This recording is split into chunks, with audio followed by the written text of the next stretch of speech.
Doveva essere l'autunno della rinascita culturale, grandi mostre di respiro internazionale con capolavori di inestimabile valore, affiancati al tesoro senza tempo della Cappella degli Scrovegni. Ma la nuova chiusura di mostre e musei, che dovrebbe quasi essere certamente inserita nel nuovo DPCM, congela ancora una volta le speranze di ripresa del settore. Ad essere penalizzate le due grandi mostre fresche di inaugurazione, quella di Van Gogh al Centro Culturale San Gaetano e quella dei Macchiaioli a Palazzo Zabarella, che già dovevano fare i conti con la metà delle presenze viste le riduzioni imposte dal distanziamento sociale e dai divieti di assembramento.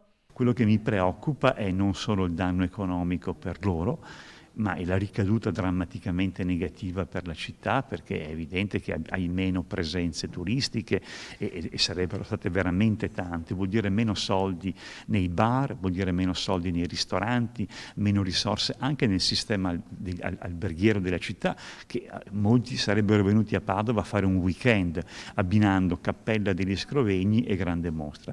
Sono decine e decine di milioni in meno.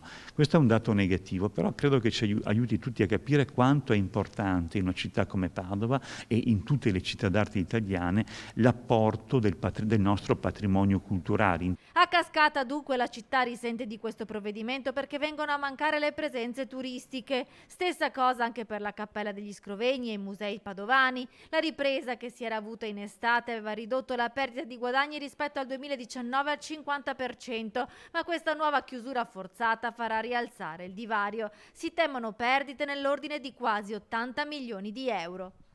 La cappella, il palazzo della Ragione, la casa del Petrarca avevano recuperato moltissimo delle perdite, tanto è vero che la perdita finanziaria è inferiore al 50%. Insomma, il nostro sistema museale ha tirato come un muletto e i risultati si vedono. Peccato perché questi ultimi 2 mesi avremmo recuperato molte risorse importanti da reinvestire strategicamente in politiche della cultura.